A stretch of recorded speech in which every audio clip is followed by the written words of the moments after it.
안녕하세요. 정호환입니다. 이 시간에는 삼국유사 신주편 해통항룡 부분과 관련해서 뜻이 있는 곳에 길이 있음에 대하여 말씀을 나누고자 합니다.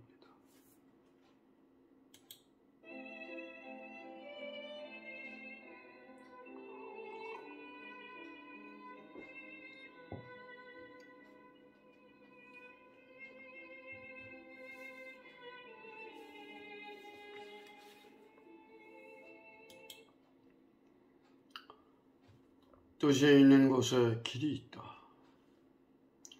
유지자 사경성야 라고 하는 경험전에 나오는 말씀입니다. 그렇습니다. 뜻을 세우고 온갖 정성을 다해서 그 뜻을 이루고자 할 때 하늘이 도와주지 않겠습니까? 신라 제30대 문무왕 시절이었습니다. 국사로 추존이 된 해통 스님은 그의 출신 성분은 분명히 알 수 없으나 기록에 따르면 서라벌의 남쪽, 남산의 서쪽 얼음에 은천동이라는 산골 마을에서 어린 시절을 보냈다고 합니다. 꽃피고 새우는 아름다운 봄날에 친구들과 어울려서 은천동 내과에 철렵을 하러 갔습니다. 우연히 그 물속에서 물고기를 잡고 있는 어미 수다를 잡아서 그래서 그 친구들과 함께 그 수다를 잡아먹고 그 뼈를 시냇가에다 버리고 돌아갔어요. 그 다음 날인가 그 시냇가에 다시 가보니까 좀 이상한 현상이 벌어진 거예요. 잡아먹고 난 그 어미 수달의 뼈가 없는 겁니다. 이상하다. 그런데 그 주위를 이렇게 살펴보니까 핏자국이 있고 피를 흘리면서 이렇게 걸어간 듯한 그런 자국이 있더라 이 말이에요. 그래 그 핏자국을 따라서 가보니까 작은 바위굴 안에 죽은 줄로만 알았던 그 어미 수달이 5마리의 그 새끼 수달들을 이렇게 보듬고 거기에 함께 오손도손 머물고 있는 겁니다. 물론 하나의 환영인지 착시 현상인지는 알 수 없습니다만 이 해통이 너무나 놀라고 너무나 후회가 막급한 거예요. 새끼들의 그 먹잇감을 구하기 위해서 물속에 고기를 잡으러 갔었는데 그거를 자신과 친구들이 잡아서 먹은 거 아닙니까? 그 새끼들은 죽은 어미를 얼마나 목 빠지게 기다렸겠으며 죽어가는 그 어미 수달의 그 마지막 순간에도 새끼들을 생각하지 않았겠습니까? 너무나 후회가 됐어요. 너무 애처로운 거예요. 마침내 그는 머리를 깎고 속세를 떠나서 수도자의 길을 걷게 됩니다. 그가 분명 어느 절에 머물렀는지에 대한 기록은 없습니다.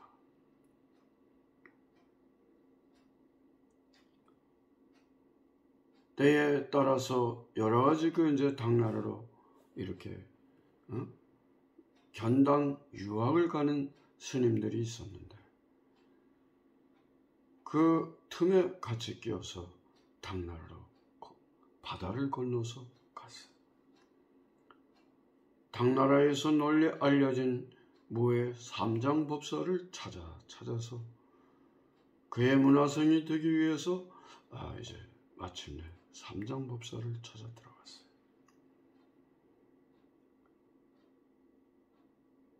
제가 그 신라에서 온 해통이라고 하는 사람인데 불법에 대한 공부를 하고자 해서 법사 문화에서 문화생이 되어가지고 공부를 하고 싶습니다. 거들떠 보지도 않아요. 어디 다른 데를 알아보라고 그렇게 눈길도 한번 주지를 않는 거예요.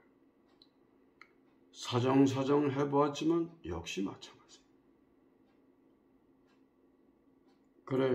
그렇다고 해서 거기서 달리 찾아갈 길이 참 막연하지 않습니까? 아니, 목적을 뭐야? 삼장법사한테 배우러 갔는데. 그래서 그 삼장법사의 제자들이 공부하는 어깨너머로 공부를 하고 나름대로 뼈를 깎는 그런 아침, 점심, 밤늦게까지도 그런 내공을 쌓고 문드러 비법에 대한 자기 나름의 깨달음을 얻어가기 시작을 했어요.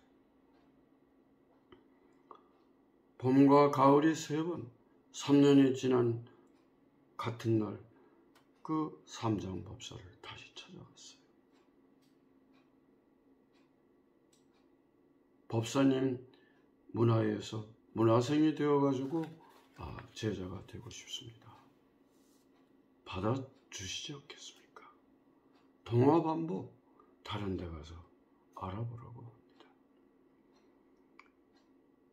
아이, 그래, 무슨 신라에서 온 오랑캐 같은 그런 사람들 취급을 해가지고, 아니, 부처님 진실 앞에, 진리 앞에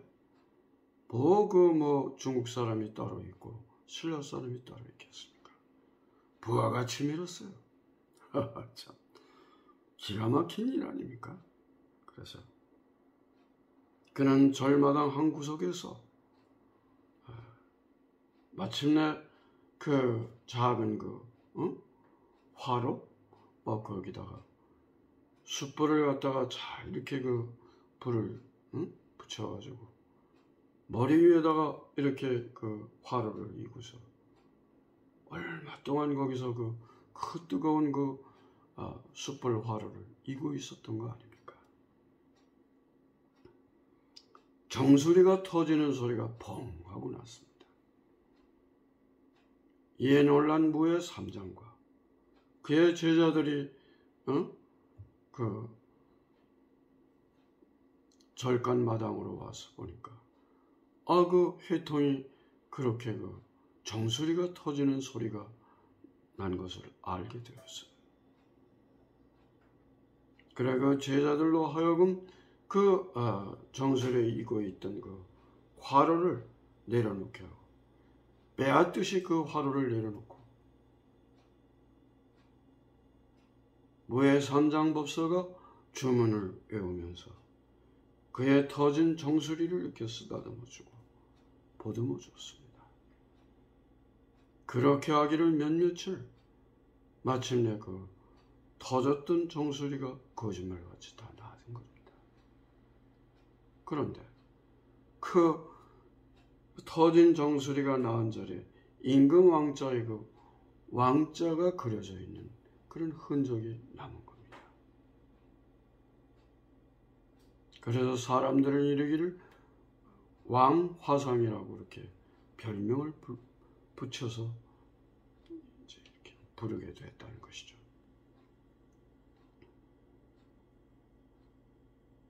그래 이제 삼장법사가 제자들을 모아놓고 공언을 한 겁니다. 자, 저 해통이 왕화상 해통이 저렇게 절절한 마음으로 불법을 사모하는 그 절절한 마음으로 저렇게 온갖 참 정성을 다하는데 저 사람은 당연히 우리가 참 같은 문도로서 불법을 정진해야 되지 않겠는가. 그러니까 왕화성 해통이 그의 그 결연한 결기를 그런 참 죽음으로써 그렇게 보여준 거죠. 그의 절절함에 대하여 이렇게 많은 사람들이 특히 삼장법사가 그의 속내를 알고 그렇게 이제 공헌을 해서 그의 제자로 받아들여졌게 된 거죠. 그래 용맹정진을 하는 가운데 나뭇잎 흩날리는 늦은 가을 무렵에 중국 황실에서 사람이 와서 편지를 전하는 거예요. 삼장 목사가 그 편지를 보니까 황실의 그 공주가 몹쓸 병이 걸려가지고 죽게 생겼으니까 법사가 와서 이 공주를 좀 고쳐달라는 아무 소리도 않고 있다가 편지를 하나 써서 주면서 황실에서 나온 그 사자에게 편지를 주고 왕화성 해통을 딸려 보냈어요. 그래 황제가 보니까 그 편지를 보니까 물론 제가 가서 공주님의 병을 고쳐드리는 것이 옳다고 생각합니다만 저보다도 이심전심의 그런 문도루 비법을 그렇게 내공을 쌓은 저의 그 문화생 신라에서 온 왕화상 화통을 제가 보내니까 잘 한번 그를 활용해 보십시오. 그래 이제 그 왕화상 해통이 황제에게 그 인사를 하고 아련을 했죠. 그 부탁을 했어요. 공주의 병을 좀 잘 좀 고쳐주시게나. 알겠습니다. 그러면은 흰 콩 한 마리를 저한테 주실 수 있겠습니까? 그 뭐 어렵지 않지. 그걸 또 정성스럽게 갖다 줬어요. 주문을 외우고 그의 문두루 비법을 활용해서 그 흰 콩에 한 마리에 들어있는 모든 흰 콩이 모두가 다 신통력이 있는 하나의 어떤 병사로 흰옷, 흰 갑옷을 입은 병사로 변해가지고 공주의 병을 일으킨 그 병마, 마귀를 물리치려고 맞섰습니다. 근데 그 결론이 나지를 않아요. 오히려 공주의 병이 더욱 심해간 거예요. 임금은 너무 속이 상해서 화가 났어요. 오라는 삼장법사는 오지 않고 어디서 이상한 신라의 어떤 그 땡땡이 중 같은 왕화상 회통이라는 사람을 가지고 뭘 어떻게 보겠다는 얘기냐. 머리끝까지 화가 치밀었는데 그때 다시 이 왕화상 회통이 검은 콩 한 마리를 또 달라고 하는 거예요. 그럼 한번 속는 셈 치고 한번 믿어보자. 또 이제 정성스럽게 그 검은 콩 한 마리를 갖다 줬어요. 또 그가 여러 가지 그 내공을 쌓은 문두루 비법을 활용해서 주문을 외우면서 있더니 그 문득 그 검은 콩들이 전부가 그 검은 갑옷을 입은 신령한 하나의 병사로 바뀌었습니다. 그래가지고 흰옷, 흰 갑옷을 입은 그 병사들과 검은 갑옷을 입은 병사들이 협력을 해서 그 공주의 병을 일으킨 그 마귀, 병마의 마군을 물리쳐서 공주의 병을 고치었습니다. 씻은 듯이 나버렸어요. 너무 놀랍잖아요. 응? 그래 참 많은 참 그 칭찬과 상을 받고 이제 삼장법사에게 가서 인사를 하고 그때 마침 신라의 사신으로 온 나라정자 공손할 공자 정공이라는 사람이 와서 같이 또 이런 그 공주의 병을 고치는 일에 대한 그런 현장을 본 거예요. 기록에 따르면 문무왕 5년 665년에 다시 이제 그 정공과 함께 신라로 이제 돌아오게 됐어요. 왕화성 해통이 정공과 함께 돌아왔다 이겁니다. 그런데 그때 그림자같이 따라온 공주의 병을 일으키고 그 신령한 병사들에게 쫓김을 당했던 그 마귀가 이무기로 바뀌어가지고 다시 정공의 집 그 마당 그 대문 앞에 거기에 작은 아름다운 그 버드나무로 바뀌어가지고 거기에 그렇게 변신을 해서 있었습니다. 또 돌아오고 나니까 이게 신문왕, 이게 그 문무왕 다음에 신문왕, 그 다음에 효소왕 아닙니까? 신문왕의 공주가 또 병이 난 거예요. 오늘날 같이 이런 코로나의 쓰나미가 당시에도 아마 있었지 않았을까 하는 생각을 해봅니다. 그래 이제 그 정공이 신문왕에게 임금에게 그런 중국에 있었던 이야기를 들려줬어요. 이건 선택이 없는 거 아닙니까? 해통 스님을 불러가지고 그 공주의 병 고침을 돕도록 했어요. 이런 병을 일으킨 마귀가 또 쫓김을 당해서 오늘날의 부산 기장군의 기록에 따르면 기장산에 들어가서 독한 용으로 그렇게 있으면서 비도 오지 않게 할 뿐더러 또 거기서 그 동네에다 병을 일으키게 만들었다. 참 어렵잖아요. 그래가지고 다시 이제 왕명으로 이 해통이 기장산에 가서 아니 불자 죽일 살자 경계할 깨자 불살개를 주면서 잘 감화 감동을 시켜가지고 그래가지고 평온을 되찾고 그러한 공로로 국사로 그렇게 전송되는 자리에 오르게 됐다는 것이죠. 이러한 내용들을 소재로 해서 이런 선사가 이제 찬시를 지은 게 있습니다.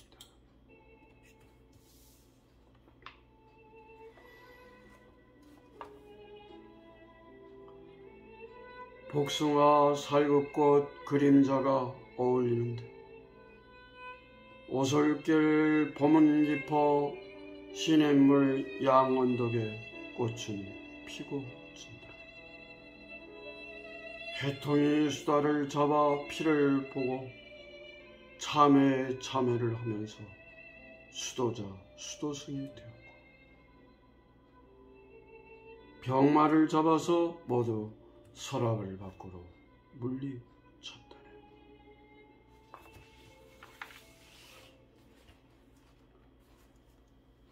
산도갱 영리사 일경춘심 양안월 내등난군 한포달 진교 마외 원경화. 여기에 이제 살구꽃, 복숭아꽃, 이제 살구꽃 아닙니까? 이 무리에 비친 거예요.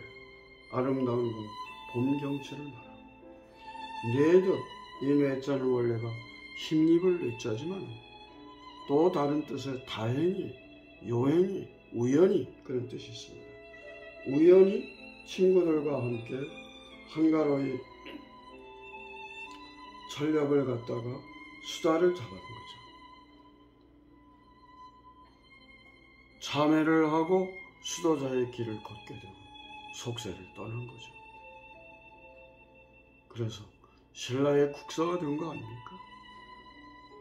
부처님의 가르침을 모든 힘을 다해서 진력해서 그렇게 용맹정진을 해서 병을 일으키는 그런 마귀를 물리쳤다는 그런 내용입니다.